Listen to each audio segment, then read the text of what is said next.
سلام عملنا فيديو بتاع مزارع بزلو أبدو بتقرأ إني إثران حد شركة بتخيل لنا تبالي زركب زلو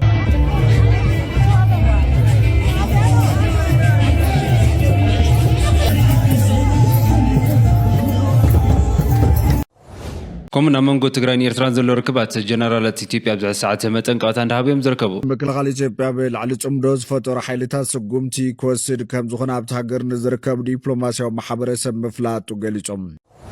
بزلم ملت كابت تقرأي كمون كامل عالم منقستاتن ودن حزب إرترانا يوهانا ملغتيت إن تلاقي زركب حزباوي ويانا حرنا تقرأي نملا حزب إرترا انكو عن مبل سلاسان حموشتن عامت تصنبل مع تنسانة أبص حكاكب أزيو من كالوتن حدش حبريتها تاتيزلكم قريبا لو خص عمو داتا زفيديو زحبركم نصنحو سناي من كتدا شرفتو تغلتي بيت قدامي زعبانا نجمر كلنا مالتي كاب ودو بحوات بزلم علتنا بحزب إرترانا يوهانا ملغت تلاقي خوي زركب زلو اسكي قتلنا نسمعيو حزب إرترا كاب ودو حوحات حزباوي ويانا حرنا تقرأي نملا حزب إرترا انكو عن مبل سلاسان حموشتن عامت تصنبل مع تنسانة أبص حكاكبل يفتم حزب تقرأي مريح ودو بحوحاتن مسل عرس وسان حزبتات كاب زلوهم زين قنغمت كلاو امنات بمبقاس حزب إرترا سلاس عامتات عدل خاب على خانمو حاس نزكاي خي قالسي زلوهم دقاف كقلصو صاني حميهم أبزي تصنبل مبل سلاسان حموشتن عامت مع تنسانة خاون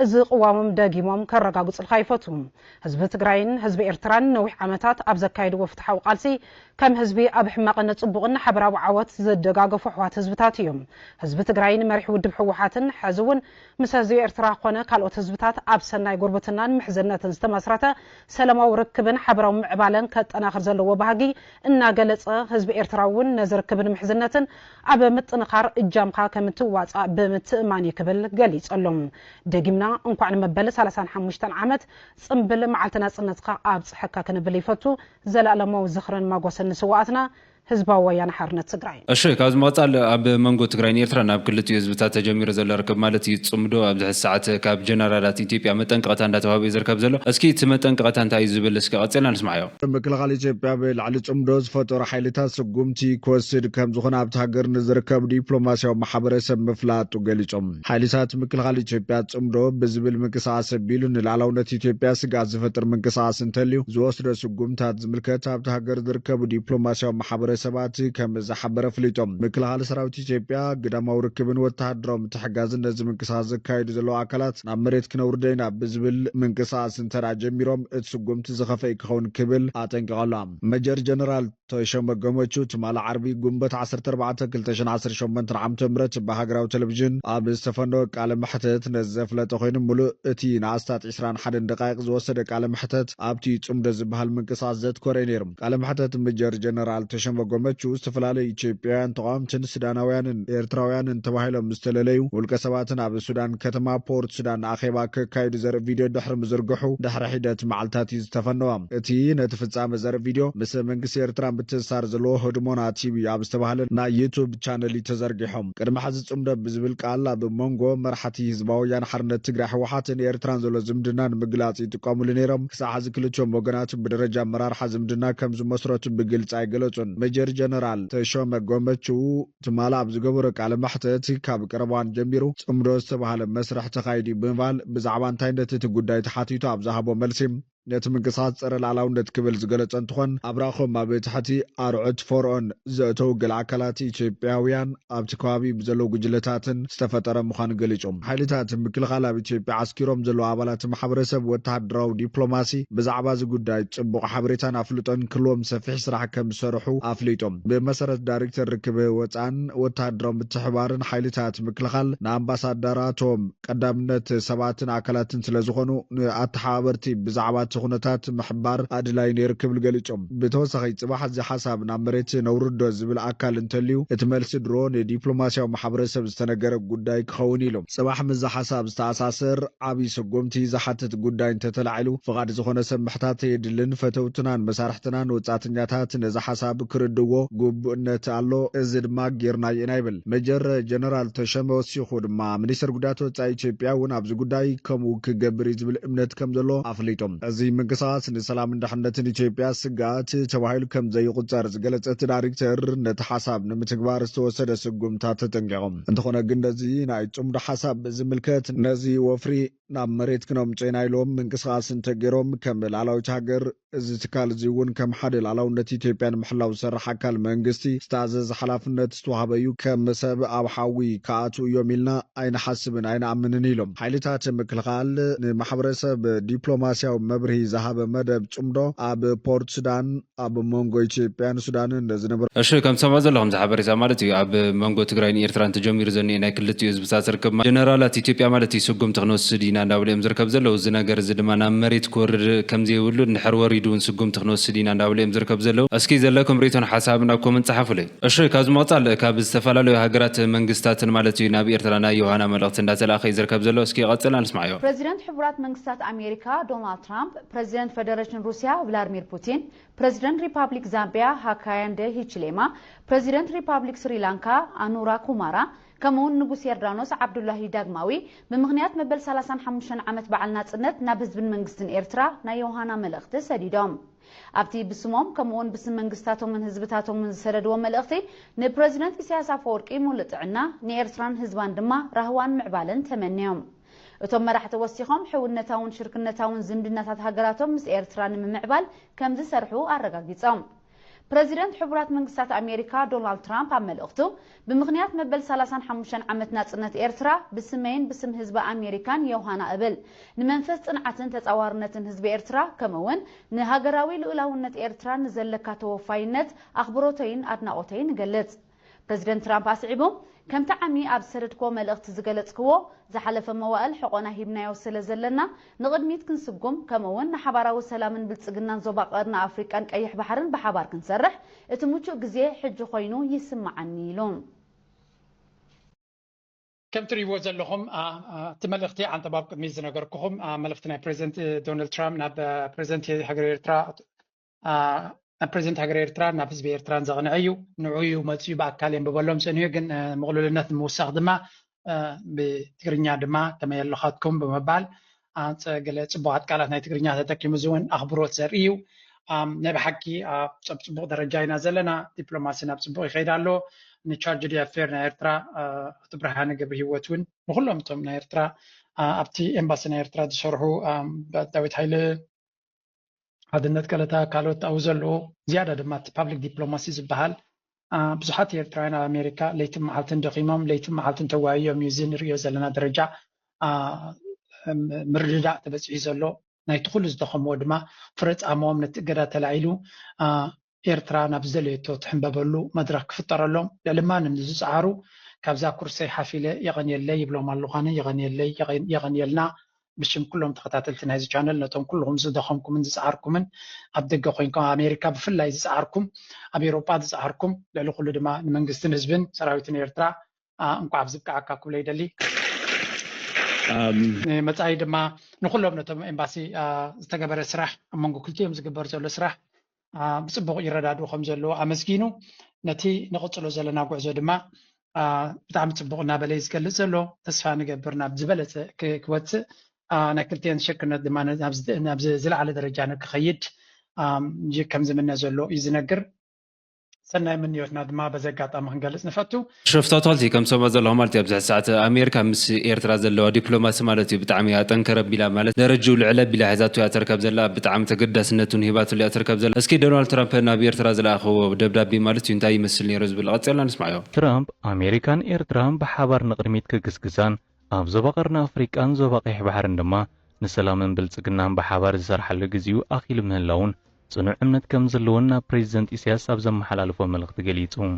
ፕሬዚደንት ኣሜሪካ ዶናልድ ትራምፕ ብምኽንያት መበል 35 ዓመት በዓል ናጽነት ንህዝብን መንግስትን ኤርትራ ናይ ዮሃና መልእኽቱ ናብ ፕሬዚደንት ኢሳያስ አፈወርቂ ሰዲዱ ፕሬዚደንት ኣሜሪካ ዶናልድ ትራምፕ ኣብ መልእኽቱ መበል 35 ዓመት ናጽነት ከም ኣገዳሲ ሃገራዊ ጽምብል ኣፍልጦ በመሃብ ብስሙን ህዝቢ ኣሜሪካን ናይ ዮሃናን ሰናይ ድሌቱን ናብ ህዝብን መንግስትን ኤርትራ መሓላሊፉ ትራምፕ ኣብ መልእኽቱ ኣስዒቡውን ህዝቢ ኤርትራ ንናጽነትን ልዕላውነትን ሃገሩን ንምሕላው ብዝገበሮ ቆራጽነት ጽንዓት ተወፋይነትን ክብርን ኣድናቆትን ከም ዘሎ ገሊጹ ፕሬዚደንት ዶናልድ ትራምፕ ብተወሳኺ أبزي إتنلع لعسر عامتات قبل لإرترا صنع زي مغني إجراتات نخلعل سقمتنا موسى تقداسنا كمزلو أبزمة لزلهم وتسهددو ملغتو مستي زحلف عامتنا بريزيدنت إسياس أفوركي أبز صحفو دبدابي زقلتو سمعيد السمامعن كمون مستي زحلف الزمن ملكيتو أبزنا حجي ملغتو أمريكان إيرتران بحبار نقدميت كقسقسان أبز بغرنا أفريكان زباقي بحرن دما نسلامن بلصقنا بحبار كسر حلو زغلا غزي حجي خمزغونن ملو أمنت كمزلون أما الأختو أبريهم بتمساسالي عبيتي مرحة عالمنا زركبهم نهيوهانا ملغدي بريزيدنت فيدريشن روسيا فلاديمير بوتين سالساي نغوس چارلس ناي عباي بريطانيا بريزيدنت فيدرالويت ريبابليك جرمن فرانك فالتر ستاينمير نغوس شودن كارل مبل 16 غوستاف بريزيدنت مونغوليا أوغنا كرولسوك بريزيدنت ريبابليك زامبيا هاكايندي هيچليما بريزيدنت سريلانكا أنورا كومارا ديناسايكا نكسنت يوردانوسن ዳግማዊ ንጉስ ዓብደላ ሃሽሚትን በምኽንያት መበል 35 ዓመት ናጽነት ንህዝብን መንግስትን ኤርትራ ናይ ዋና መልእኽቲ ኣመሓላሊፎም ምስ ኤርትራ ዝምድና ዝፈጠረ ሓይሊ ፍጹም ኣይሰዓርን ኣዲስ ኣበባ ዘሎ ዘመሓላልፈሉ መልእኽቲ ድላይኩም ኣጽዋር ይኹን ድሮን ተዓጠቑ ብኣብይ ኣሕመድ ተሓንጊርና መፂና ክንመሓደሪና ኢልካ ተሓስብ ዘለኻ ሽመኛ ሚኒስተር ናይ ብልጽግና ከይተሓስቦ 6 ወርሒ እውን የተመሓድራን ወላ ተሃንዲዱ ትዕስለ ሰራዊት ናይ ብልጽግና ተዝመጽእ እንደገና ትሕቲ መሬት ትግራይ ክወሓጥ ፈርጢቱ ከሃድም ተዘይኮይኑ ትግራይ ከመሓድራ እየ ማለት ግን ዘበት እዩ ብስሩ ኣይሕሰብን እንኳን ሕዚ ኣሕዋትና ሱዳናውያን ኣብ ጎንና ሰሊፍና ከምኡ ድማ ካልኦት ብድሕሪና ኣብ ዘሰለፍናሉ ግዜ ዲፕሎማሲያውና ኣብ ዝሓሸ ደረጃ ኣብ ዘለሉ ንህዝቢ ትግራይ ድሕሪ ህዚ ዝቕልደል ይዕለን እቲ ጨዋታ ውቅዕዩ መስዋዕቲ ይኽፍልና ኣብ ዝብል ጉዳይ ዋጋ ከኽፍልና እዮም ግን ንታሪኽ ዝቕመጥ ስሕተት እዮም ዝሰርሑ ዘለው ክብሉ ኣይተ ኣረጋይ ገሊጾም ኣብዚ ጉዳይ እዚ እንታይ ትብሉ ሓሳብ ኣለኩም ሓሳባትኩም ኣከፍሉና ምስ ኤርትራ ዝምድና ዝፈጠረ ሓይሊ ፍጹም ኣይሰዓር ብግልጽ ነግረካ ኣዲስ ኣበባ ዘለዉ ክፈልጥዎ ዘለዉ ሓደ ኣጀንዳ መልእኽቲ ከመሓላልፈሎም ዝኽእል ድልየትኩም ኣጽዋር ድልየትኩም ድሮን ድልየትኩም ግዛዕ ተዓጠቑ ብኣብይ ኣሕመድ ተሓንጊርና መፂና ትግራይን መቐለን ክነመሓድርና ኢልካ ተሓስብ ዘለኻ ናይ ህፃን ፖለቲካ ተሳስብ ዘለኻ ሽመኛ ሚኒስተር ናይ ብልጽግና ከይተሓስቦ 6 ወርሒ እውን ትግራይ ኣይተመሓድራን ወላ ተሃንዲዱ ትዕስለ ሰራዊት ናይ ብልጽግና ዝመጽእ ካብዚ እንደገና ኣብ ትሕቲ መሬት ትግራይ ክውሕጦ እንተዘይኮይኑ ፈጢጡ እንደገና መሽቱ ካድም እንተዘይኮይኑ ትግራይ ከመሓድራ እዩ ማለት ዘበት እዩ ብትሩ ኣይሕሰብን ይለካል እንኳን ደጊም ይለካል እንኳን ደጊም ኣሕዋትና ኣብ ጎንና ኣሰሊፍና ሱዳናውያን ኣሕዋትና ኣብ ጎንና ኣሰሊፍና ካልኦት ኣሰሊፍና ካልኦት ብድሕሪና ኣሚጥና ዲፕሎማስና ኣብ ዝሕሸ ደረጃ ኣብ ዘለናሉ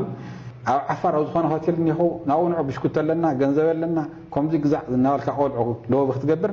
ኣብ ልዕሊ ህዝቢ ትግራይ ክሕደት ምፍጻም እዩ ብሄራዊ ክሕደት እዩ ስለዚ ጻድቃን ናይ ብልጽግና መገልገል ኾነ ናይ ኦሮሚያ ሰበስልጣናት ኣብኡ ቡና መቐበል ኾነ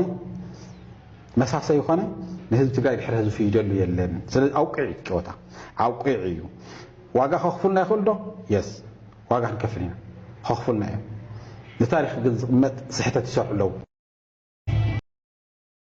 أشرف تطالتي كاز مطال نفتنا مودات حبريتنا نسجر كلنا مالتي كاب دبو تجرين إيرتران مالتي بتعميد الزبل زين عند السماء يزركب زله إذا ما لزوت زله فيديو تسمالتي ينان كلتي يزبط تركب 5 جبرة ونات حبر يزركب زله بتعميد الزبل فيديو نوت يزركب زله اسكي غطينا عن رأيه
الشفتات هالتي كم تريو زلهم مالتي زغلت يزبزي سلام جيرو خمس جيرو صري خلاها خابزن لعلي بتعمي دس زبل نجريلا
أشي كم تريو زلهم مالتي زغلتي زبتاتن نحزل عمتات تفلالي صنيح حزي كم دن ريزو لنا دما مالتي كل نجار وتحقاسو خاب قصو زفلتي يسكي ملو سلام كعيقبر الله أشو مفتوت خاطلتي نايلم زنبرنا حبريت عزيهم كالتو نيرا ما بقت على بحدش حبريت سان رخبه سسنا وتتبغى يسمعنا